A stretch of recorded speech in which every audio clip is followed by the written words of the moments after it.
Happy hump day, everybody. Welcome to the Daily Show presented by none other than Bowlers Network. Again, we are also sponsored by Farmers Union Insurance, and we thank you again. I say thank you all the time for everybody who's putting so much time and effort in building this golden bowling community. Well, let's get right to it. Come on in, Jay and Zach. Get Hi, on Carolyn. in here. Hi, Zach. Hi. I like happy hump day. It kind of gets you halfway through that week, I guess, and looking forward to the weekend. So with that, and we talk about the weekend, there will be another PBA show. Right now, they are bowling the Legends Pete Weber Missouri Classic, right? I don't know if Pete's bowling. Is he bowling? He is not. No. He is not. Darn it. Nope. Darn it. I was going to tell everybody to tune in and watch him throw a couple shots. I'm sure he's there at the event. They are bowling on a 45-foot pattern, Dick Weber pattern, as a matter of fact. 34.5 milliliters of oil. Glide is the oil of choice this week. First time they're using it. What do you think we're going to see out there, guys? Zach? Yeah, so the only time we ever saw Glide was at the USBC Open Championships, and scores were absurdly low for the team event. And it seems like, just based on watching the first two games so far of the event, it seems like balls are pushing further down lane than they were last week on Badger. I don't know for sure. We're still waiting to hear if Glide is supposed to have, I don't know, higher or lower viscosity, whatever it may be. But it seems like scores are going to be maybe a touch lower. It seems like there's a lot of splits going on right now with that longer pattern, with maybe a slicker oil and a lot of oil at about 34 mils. We might see it play like a true long pattern, which could be kind of interesting. It's funny you said that. I do think the scores might be a little bit lower, which I'm not against. It also seems with the first few games, not so much a defined area to play, but they're attacking it differently.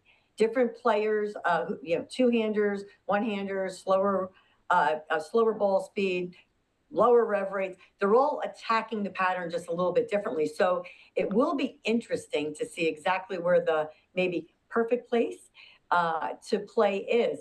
Jay, with that being said, what do you think we're going to see if the scores are lower, which we are going out on a limb and predicting? What type of bowlers do you think we'll see more towards the top? Well, I guess one of the things that I'd say is people who can control the pocket. So I'm going to guess that if I were to put money on it, it's going to be players like Francois Lavoie. Players that are, again, accurate. You don't have to be necessary. I don't think it's going to be your real high rev guys that are going to, score a ton. It's going to be people who are good spare shooters and can control the pocket. That will be my guess is what's going to rise to the top, over time. And watching practice and in talking to Renee and Pete, the ones that there's two ways that people are playing. It's either or. And guys are playing it right down the outside, like old school, down the 5 board. Or even in further, and that's righties. Obviously, lefties are doing that too. And then there's guys at the high rev; they're playing right down the middle. I would say by the end of the week, again, my speculation is it's going to be your accurate, not necessarily high rev, but people who can control the pocket and spare. It'll be a grind. I think sparing is going to be key. So I do like players like a Frankie Lavoie for this pattern. One of the things I just want to touch on till we get to our next subject, which I think will take the entire time, is rule of 31. When we talk about lane patterns and lane play, Kegel came out with a great system. Rule of 31. We talk about it a lot as we travel the country doing clinics, especially for the younger kids, when they really don't understand how to read ball motion yet, or really how to read a lane pattern. So I want to talk just a little bit about that. The rule of 31, 45-foot pattern, is minus 31. That 14 is your start area as to where possibly that pattern will play. With that being said, it doesn't mean it's 14. It could be 11, 12, 13. It could be 14, 15, 16. It could be anything.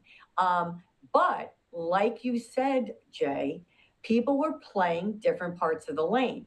So as much as I love the rule of 31, I do like the fact that you have to examine ball motion all over the lane during practice session to see if there's something else out there. What do you think about that? Well, one of the things, again, to clarify, so rule of 31, and you're right. So 45 minus 31, that would be where the break point is, right? That's kind of the known thing, where the ball is going to start entering into the roll phase, right? Come out of the break point. So that to me is going to be conducive to your high rev players with that much volume. And I'm speculating that some of the guys that you're going to want or look for are going to be people that, going to be playing on the outside. And I would not rule out that guys are going to be playing urethane on the outside as well. So that would be my guess. Ooh, there's that word again. Yeah. Zach, what do you think? Don't rule that out. No, I'm just saying, Zach, what do you think? We've talked a lot about it. Do you think you might see it? Oh, yeah, 100%. Yeah, I already saw a couple of lefties trying to play urethane. I mean, last week we had Badger, and every lefty threw urethane on the left lane. Like we saw on the TV show, we didn't see it as much, but Jesper was throwing an IQ 78 on both. So it doesn't, in 2026, it doesn't really matter the pattern length. Urethane is always in play. Like I've even seen it personally used on 48 feet and be the best option, which is something that blows my mind yet. But going to the rule of 31, I think really helps for those. Where should you play? Like a good recommendation. But then you always have those asterisks of, well, this is where you're supposed to play, but this other idea might be better based on topography, based on, lane panels that you're on, type of oil, all of that jazz, type of style, all of that. Well, we've seen a lot of great bowlers. Two come to mind, Walter Ray Williams as well as Norm Duke play out on very long patterns when they were still active on the PBA Tour. So again, anything goes. Before we move on, I just want to say I asked what glide is. Yes, it was used at the Open Championship all last year. Higher viscosity, and it's supposed to hold up pretty well from front to back. Again, first time it's being used, so another learning curve and something we can definitely talk about after we see who's crowned the champion. Now let's talk about what we saw a lot of last week besides Brandon Bonta being so massively awesome. A lot of YouTubers last week, lots and lots of YouTubers, right? These guys are trying to bowl, they're holding a camera, or they've got somebody with them, and it's all great. It's all great. But let's talk about how do we turn all of those YouTube views and all of these social media influencers, how do we turn what they're doing into actual sponsorship money for the tours and bowling, not just for themselves? Jay, do you want to go first? Well, that is what you and I and Zach and everybody else are committed to doing at Bowlers Network. And one of the things that has been a challenge for our sport, and I know the USBC and I know the PBA and the BPAA have worked very hard for years. What we're doing ourselves is we're reaching out to large businesses, and we're banding. So we're banding everybody together, and let me explain this in a very quick nutshell. As of the 1st of January, there has been a massive shift in the algorithms for places like Facebook. And it's now focused on an interest cluster. You don't have to worry so much about followers. By us all banding together, all of our voices echo. It's like an echo chamber, right? And our page alone on our Facebook page, which we really started only promoting here 40, maybe 65, 70 days ago, we have grown to 12,000 followers. I know it's not a lot, but our views, we're at almost 5 million views a month, right? If you're a sponsor, And now our group, we're at over 15 million views a month. You can't ignore that. So I think, to your point, how do we turn that into actual sponsorship?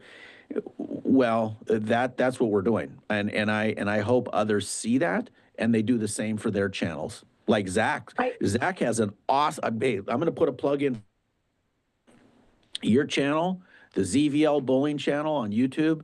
Primo. I mean, it is, dude. You do a great job. Yeah, thank you. Yeah, it's Appreciate that. awesome.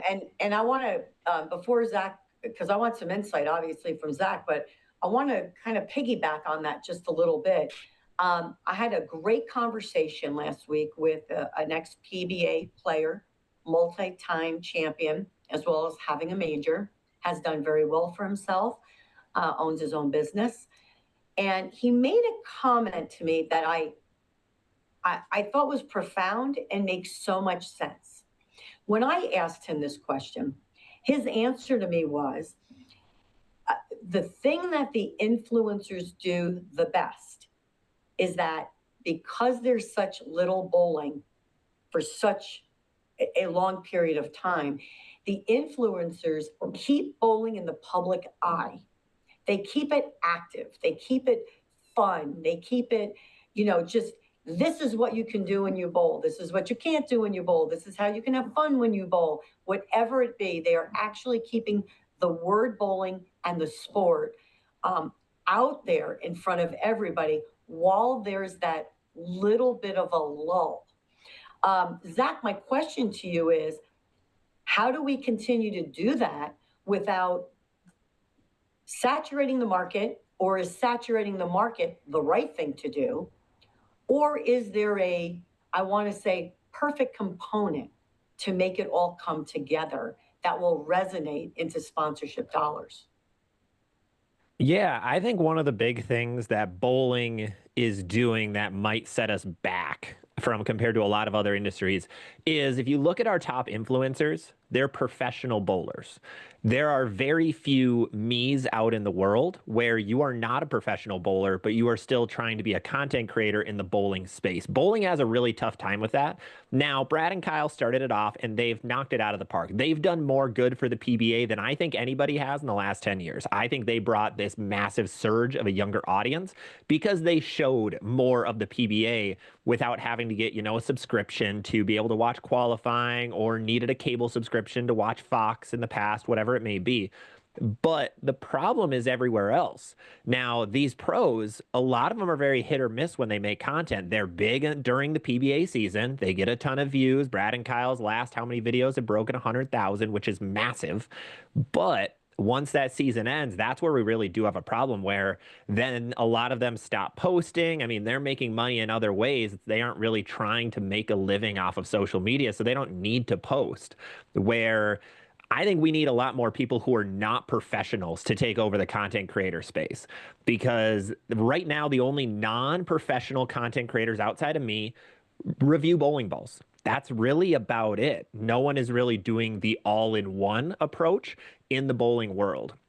So I think if we had that year round, that would keep an interest on bowling, because let's face it, we're not done bowling when the PBA is done. And that's a heavy reliance on the PBA as well. But I know a lot of people are bowling their summer leagues. Leagues start in September already. There's no PBA, so we can't, just pray that these PBA guys are going to actually make videos in their off season when they're resting or practicing, whatever it may be.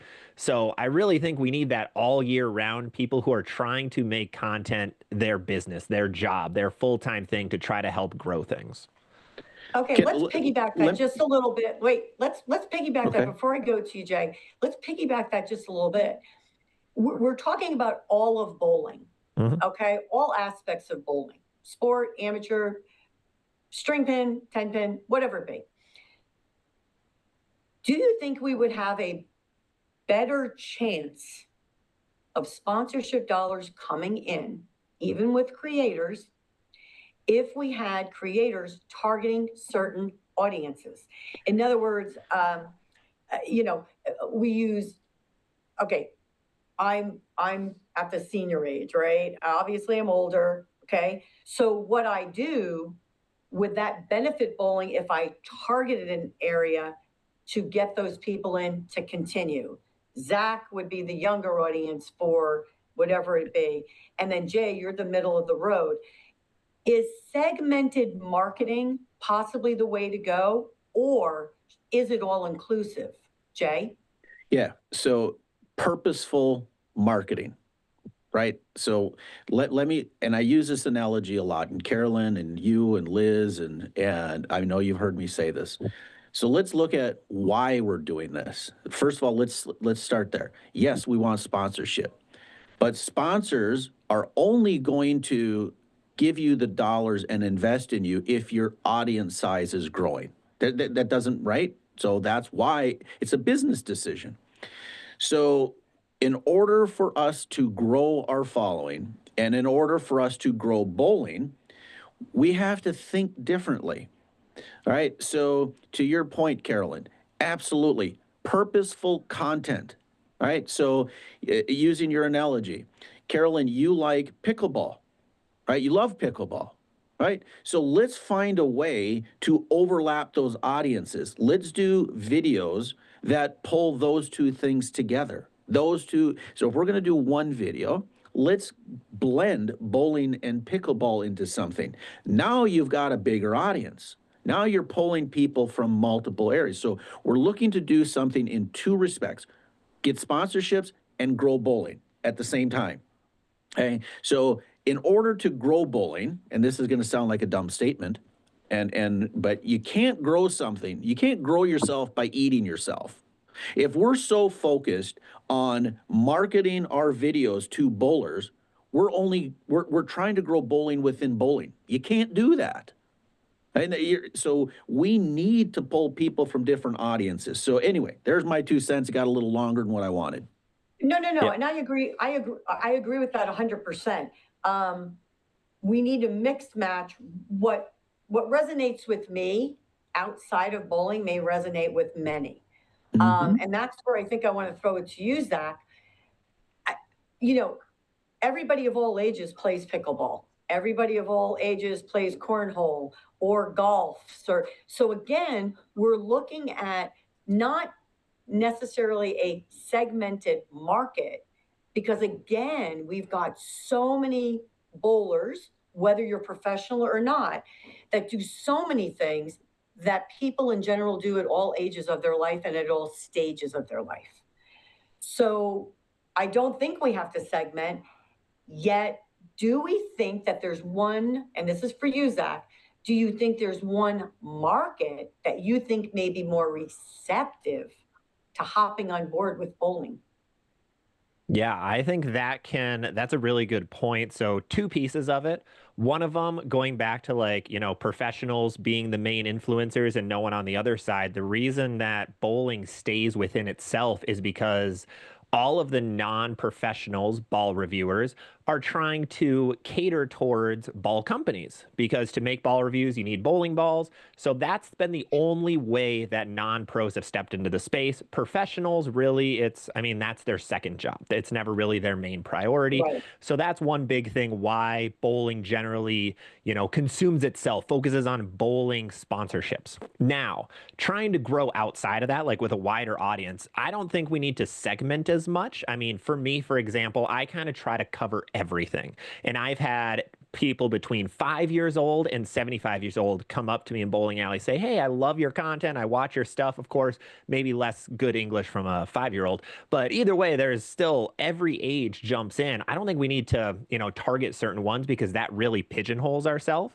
But something that we really need to do is try to reach out to these other sponsors. Like the various YouTube channels that we have are plenty big to be able to get sponsors of large sizes. Now, the PBA is in a tough spot, because usually in bowling, we've said, all right, how do we get someone to sponsor the PBA? Well, it's a 3-month season. Here are our TV numbers. Well, what about the other numbers? It's 2026. Where are your YouTube numbers? Facebook, TikTok, everything. Bowling, trying to reach maybe those younger crowds, doesn't do anything on TikTok at all. There are very few big content creators on TikTok. Facebook, we've got locked down. Like Jay said, we've got 11,000 plus already here on Bowlers Network. Instagram, there's a lot of professionals on there. We haven't really jumped into that space, but the younger audiences, trying to reach those ones are on TikTok and Instagram. YouTube, we've Right. taken care of that. There's a lot of good stuff over there already. Right. One thing I'd like to say about that too is not, and I'm not putting this down, so I'm just giving an opinion. The TikTok space is a little, I haven't really ventured into TikTok just because there's so much going on with it. I guess for me personally, I was just kind of waiting to see what happens with, is it controlled? Who's actually owning it? But I do agree with you. And I don't think we should limit ourselves at all. I've never felt that way. The reason I say that is, I just so happened, and this is just a small, small thing that happened, is giving lessons, right? And I just so happened to give lessons to this gentleman who's two-handed bowling, and he just loves it. And he's never going to be a pro bowler, but he wants to be like one of the best scratch bowlers there is, and he really is very good. He turned around and he started bringing 3 more people from his office for lessons. So it did a couple of things, which I thought was so cool. Number one, it brought 3 non-bowlers into bowling. It got them into bowling the right way by taking a lesson. So they're actually having fun and knocking down pins. And now it's company-wide. In other words, now he's talking to everybody in his company about bowling and how this could be a company Christmas party and how, so again, it's just something so small from a lesson now trickled into more people bowling, more people having a bowling party. And as long as people are bowling from all aspects, that's how I think we also grow it from the grassroots level. With that being said, before we wrap up, what is one key element? I want you to give everybody out there who's listening, and we'll do Jay first. If you could tell everyone who's listening one tip to go out and grow the sport, what would you tell them? Well, let's start with people that are maybe league bowlers. I'm going to give it from 2 perspectives. All right, we got from a league bowler is bring a friend with, and let's just go on a weekend, go on an evening and show them, bring them to watch your league, right? And see how fun it is. Just, hey, come down, watch league, I'll buy you a beer, whatever it is, and just see it. And they will see how fun it is. It's not, a lot of people may have this misperception of what it is. And if they come down and they watch league, they will see again the enjoyment, the fun it really is. Now, if you're a weekend bowler or once a month or every 2 months, whatever it is, as I've said from the beginning, people, and I've said this before in our other stuff, people will doing things more often when they feel they're getting better, when they feel like they're getting improvement, right? So that would be my thing, is a bowling center, offer a free, coaching clinic once a month. Anybody that wants to come in, teach them the necessary things to learn to get a little bit better. If you can get that, people will come back more often. I love that. Zach, what about you? Mine's going to go a very different route for this. Okay. Is give ideas to people that you follow. So what I mean by that is, if you're following a professional bowler, if you're following a Carolyn, a Jay, a Zach, whoever it may be, on any social media, give them ideas of what you think would help people grow. There are so many people who are stepping into the space. So for numbers wise, I answer over 200 direct messages per week. That is my, however many I get. And the amount of new bowlers that come in, and I try to ask them, what got you into bowling? Why? Is something that I really want to get out of people. And that's something that I recommend bowlers try to do. Give those ideas, because this shouldn't be a top-down thing. Only the top dogs get the ideas on how to create it. No, that's not it. We need to do it as an entire bowling community, because there are incredible ideas out there, from once-a-week bowler, from once-a-month bowler to once-a-year bowler, to how to get them in the space. I absolutely love that. Love ideas. Well, that wraps it up here today on the Daily Show, presented by Bowlers Network, again, sponsored by Farmers Union Insurance. Join us on Friday at noon Central again. And don't forget, like us on social media. Please follow us spread the word, and make sure to give us ideas on what you want to see.